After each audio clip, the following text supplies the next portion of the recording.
معراج کا واقعہ اسباب کے خلاف ایک انتہائی عجب اللہ کی قدرت ہے، کیونکہ جب آدمی پس جاتا ہے نا اور کہتا ہے متى نصر اللہ، یا اللہ تیری مدد کہاں ہے۔ یہ واقعہ طائف کے بعد پیش آیا ہے، جب آپ بے بس ہو گئے تھے، پتھر کھا کے شدید زخمی ہوئے۔ دوسرے فرشتہ وہ پانی لایا زمزم کا، اس سے آپ کے سینے کو صاف کیا، پھر دل باہر نکالا، اس کو چیرا، اس سے صاف کیا، اور پھر دوبارہ دل کو رکھ دیا، سینے کو بند کر دیا۔ اب یہ سارا کچھ اپنے ہوش میں دیکھ رہے تھے۔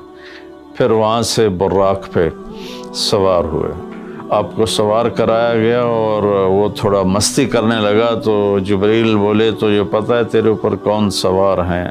تو اس کے ساتھ ہی وہ ایک دم سر نیچے کر گیا۔ اب اتنی بڑی کائنات کا سفر کر کے واپس تشریف لائے۔ تو اس میں ایک بڑا سبق ہے، وہ یہ ہے کہ اللہ نے اپنے نبی کا ہاتھ پکڑا، اپنی ذات تک پہنچا دیا۔ ہم اپنا ہاتھ اللہ کے نبی کے ہاتھ میں دے دیں تو ہم بھی اللہ کی ذات کے تک ہماری بھی پہنچ ہو جائے گی۔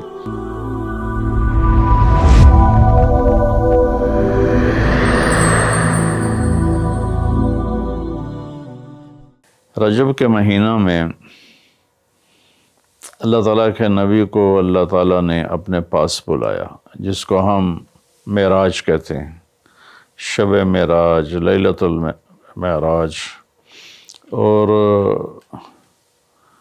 اس کے لیے اہتمام بھی کیا جاتا ہے، عبادات کا، خیرات کا۔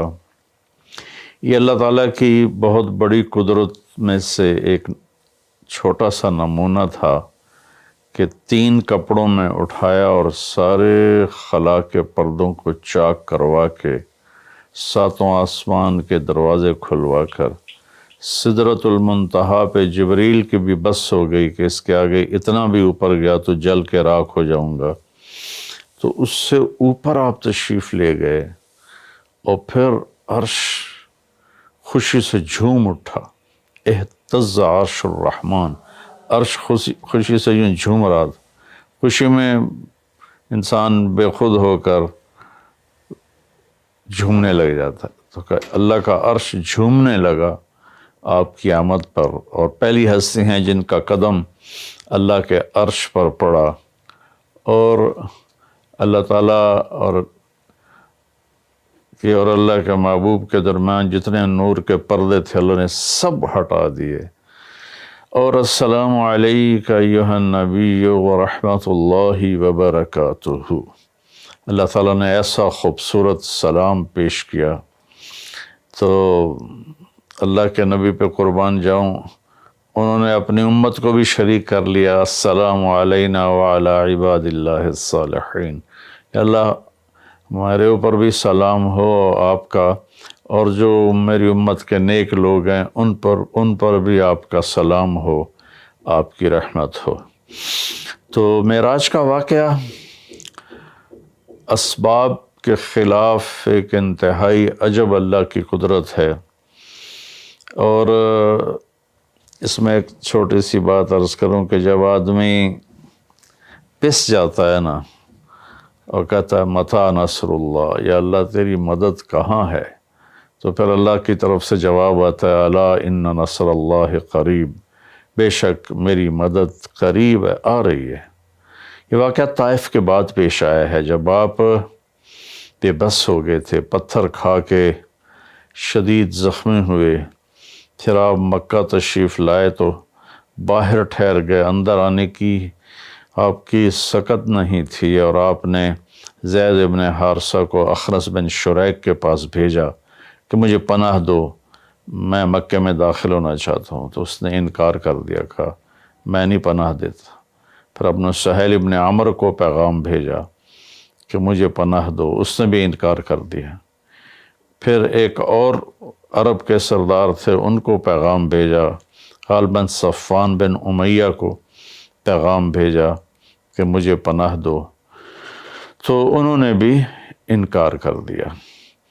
تو پھر آپ نے مطعم بن عدی کو پیغام بھیجا، ان کے بیٹے جبیر صحابی بنے، تو مطعم بن عدی کو پیغام بھیجا، تو وہ آپ نے بچوں کو لے کر باہر گیا اور اللہ کے نبی کو اپنے بیٹوں کے ساتھ لے کر مکے میں انٹر ہوا، حرم شریف میں آ کے اعلان کیا آج کے بعد محمد بن عبداللہ صلی اللہ علیہ وسلم میری پناہ میں ہے، انہیں کوئی ٹچ نہیں کر سکتا۔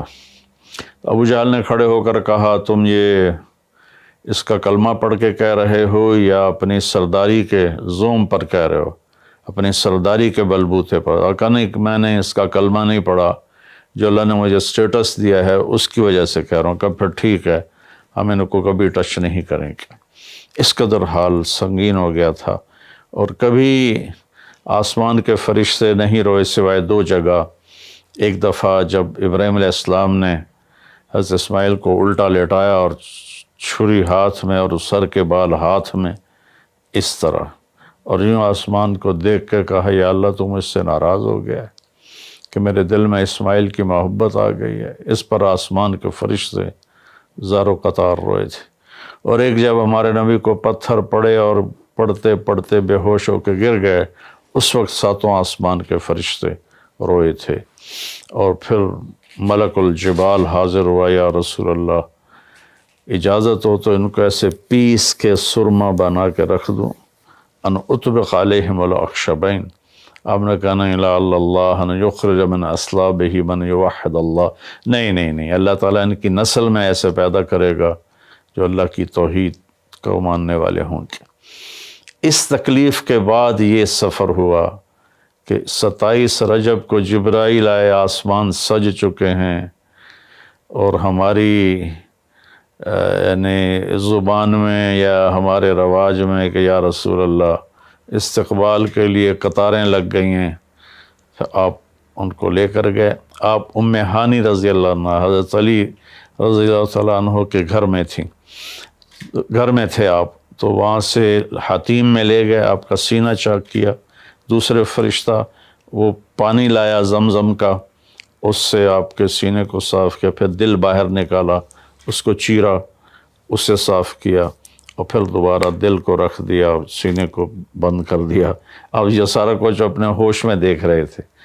پھر وہاں سے براق پہ سوار ہوئے۔ براق گدھے سے بڑا قد، خچر سے چھوٹا قد والا ایک جانور تھا، جس پر آپ کو سوار کرایا گیا، اور وہ تھوڑا مستی کرنے لگا تو جبریل بولے تو یہ پتہ ہے تیرے اوپر کون سوار ہیں؟ تو اس کے ساتھ ہی وہ ایک دم سر نیچے کر گیا، اور پھر وہاں سے پرواز کی بیت المقدس، اور وہاں آپ نے 2 نفل پڑھے اور ان کو وہیں چھوڑ دیا، اس کو براق کو وہیں چھوڑ دیا۔ وہاں سے پھر سفر شروع ہوا اللہ کی طرف۔ اس سفر کو اللہ نے یوں بیان کیا، سبحان الذی اسری بعبدہ لیلا من المسجد الحرام الى المسجد الاقصى الذي بارکنا حولہ لنریہ من آیاتنا انہ هو السمیع العلیم۔ تو اس میں اہل علم کے لیے بڑا خوبصورت نقطہ بھی میرے ذہن میں ہے کہ یہ قرآن کی پہلی صورت ہے جو سبحان مصدر سے شروع ہو رہی ہے، سبحان الذی۔ پھر اس کو آگے لے جا کر اللہ تعالیٰ نے مصدر کے بعد فعل ماضی ہوتا ہے تو سبح للہ ما فی السماوات والارض کے ساتھ شروع کیا، تو مصدر آیا، ماضی آیا، ماضی کے بعد مضارع ہوتا ہے، فیوچر ہوتا ہے، مستقبل ہوتا ہے، تو یسبح للہ ما فی السماوات وما فی الارض الملک القدوس العزیز الحکیم۔ پھر اس کے بعد امر کا صیغہ ہوتا ہے، تو سبح اسم ربک الاعلی الذی خلق فسوی۔ یہ قرآن کا اعجاز ہے، قرآن کی خوبصورتی ہے، قرآن کی بلاغت ہے۔ سبحان، سبح، یسبح، سبح۔ تو اللہ تعالیٰ نے پہلے اپنی پاکیزگی کو بیان کیا کہ جو کچھ کہنے والا ہوں میں سب کچھ کر سکتا ہوں، میرے لیے کوئی مشکل نہیں کہ میں اپنے بندے کو لے کر گیا۔ اللہ آنے جانے سے پاک ہے، لیکن با کا اضافہ یہ بتاتا ہے کہ اللہ تعالیٰ کہہ رہے تھے یوں ہی سمجھو کہ میں اپنے بندے کو خود لے کر گیا اوپر۔ آپ جبریل کے کندھوں پر، پروں پر سوار ہو کر نہیں گئے، آپ کا سفر الگ تھا، جبریل کا الگ تھا، یہاں تک کہ پہلے آسمان پر پہنچے تو دروازہ کھلا تو آدم علیہ السلام نے استقبال کیا، گلے لگایا۔ پھر اس سے اوپر گئے تو عیسیٰ علیہ السلام، یحییٰ علیہ السلام، زکریا علیہ السلام نے استقبال کیا، اور سارے آسمان کے فرشتوں نے استقبال کیا۔ پھر اس کے بعد تیسرے آسمان پر گئے تو یوسف علیہ السلام نے استقبال کیا اور سارے فرشتوں نے۔ پھر چوتھے آسمان پر گئے تو یونس علیہ السلام نے اور باقی سارے فرشتوں نے۔ تو پھر پانچویں آسمان پر گئے تو ہارون علیہ السلام اور آسمان کے فرشتے۔ پھر چھٹے آسمان پر گئے تو موسیٰ علیہ السلام اور موسیٰ علیہ السلام کے آسمان کے فرشتے۔ اس دن اللہ نے، میرا میں نے پڑھا کہیں نہیں لیکن مجھے لگتا ہے کہ اس دن اللہ تعالیٰ نے سارے فرشتوں کی عبادت کی چھٹی کرا دی ہوگی اور فرمایا ہوگا بس میرے محبوب کا دیدار کرو، استقبال کرو، آج یہی تمہاری عبادت ہے، کیونکہ ہر فرشتہ بے قرار تھا کہ دیدار ہو جائے۔ پھر اب ساتویں آسمان پر گئے، وہاں ایک بیت اللہ تھا، وہاں ایک بزرگ سفید داڑھی والے یوں کر کے بیٹھے ہوئے تھے، یوں کر کے، اور لمبے ان کے بال تھے، لمبی داڑھی تھی، وہ نہیں اٹھے، وہ بیٹھے رہے۔ جب اب قریب آئے تو وہ کھڑے ہوئے اور کہا میرا بیٹا آ گیا۔ پہلے نبیوں نے کہا ہمارے بھائی آ گئے، ہمارے بھائی آ گئے، ہمارے نبی آ گئے۔ اس بزرگ نے کہا میرے بیٹے آ گئے، میرے بیٹے آ گئے۔ تو آپ نے جبریل سے پوچھا یہ کون بزرگ ہیں؟ تو انہوں نے فرمایا یہ آپ کے دادا ابراہیم علیہ السلام ہیں۔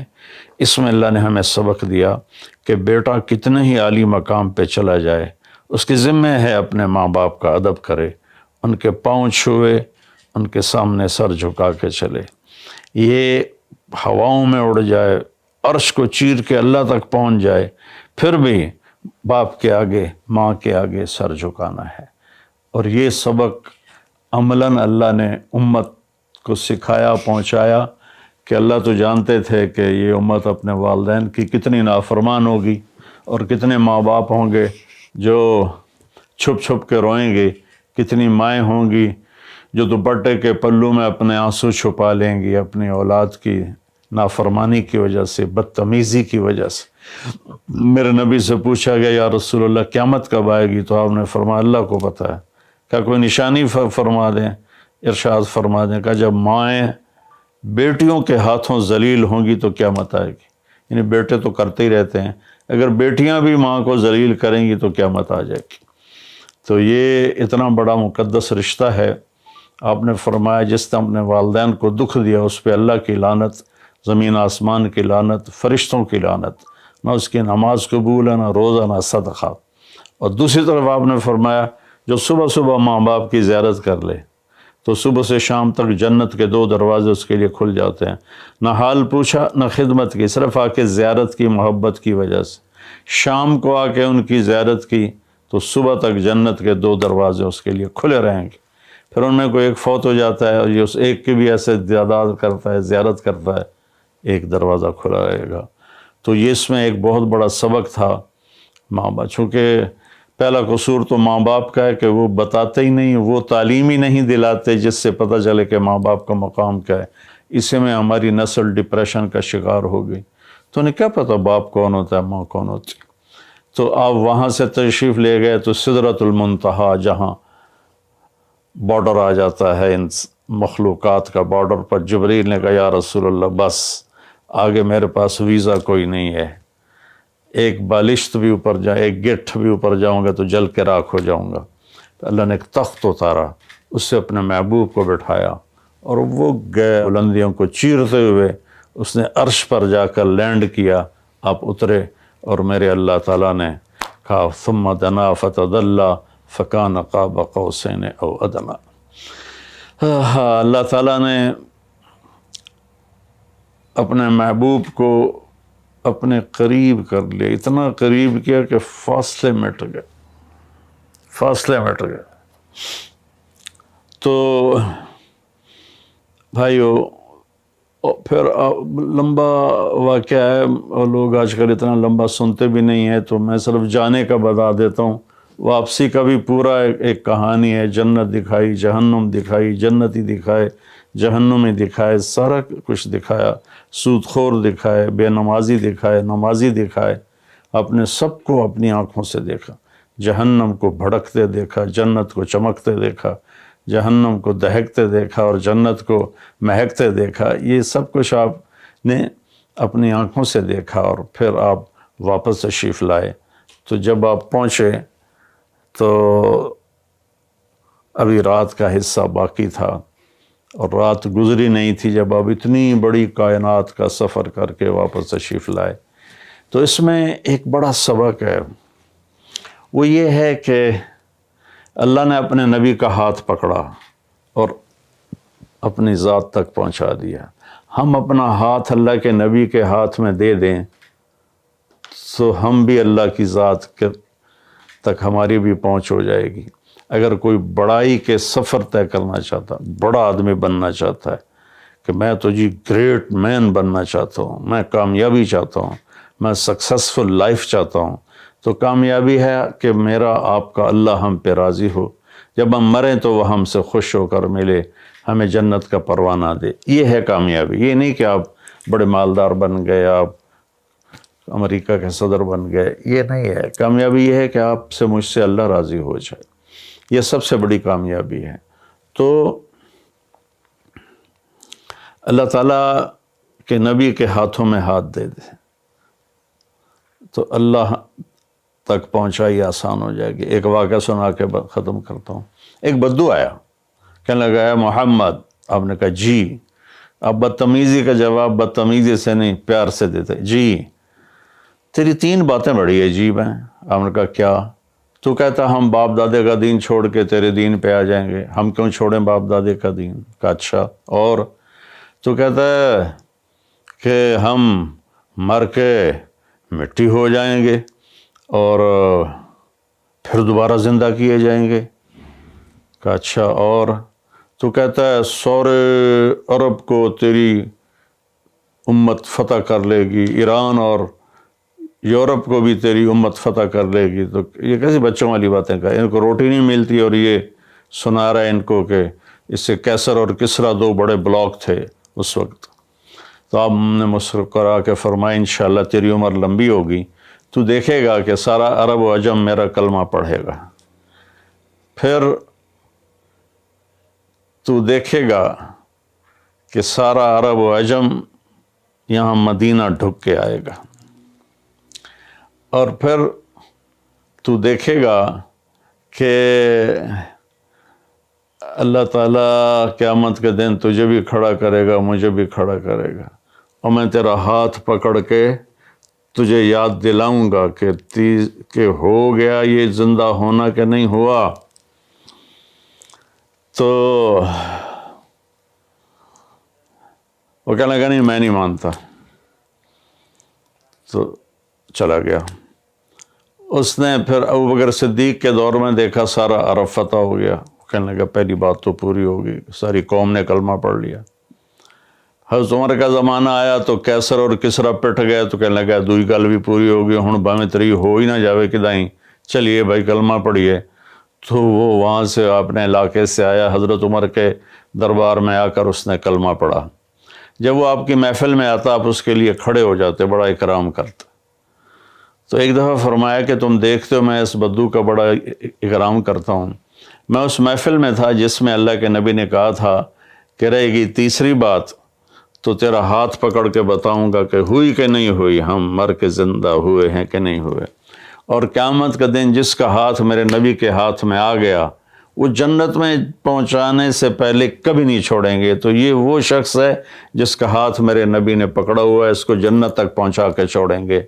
تو میرے عزیزوں، میرے بھائی بہنوں، بچوں بچیوں، ہم مختلف قسم کی نافرمانیوں کا شکار ہیں اور اس میں ہم لذت ڈھونڈتے پھر رہے ہیں اور فرسٹریشن کا شکار ہیں۔ ہماری نئی نسل نشوں پہ لگی ہوئی ہے۔ اللہ کے واسطے سب سے ہاتھ چھڑا کر اللہ کے نبی کو اپنا ہاتھ پکڑا دو، وہ آپ کو یوں پکڑیں گے اور اللہ پاک سے جا کر ملا دیں گے، اور فرشتے بھی آپ پر رشک کریں گے۔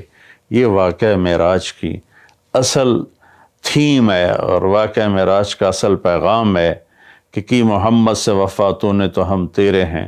یہ جہاں چیز ہے کہ لوح و قلم تیرے ہیں۔ السلام علیکم ورحمۃ اللہ۔ دی جا ایام کی تلخی کو بھی ہنس کے ناصر، غم کو سہنے میں بھی قدرت نے مزہ رکھا ہے۔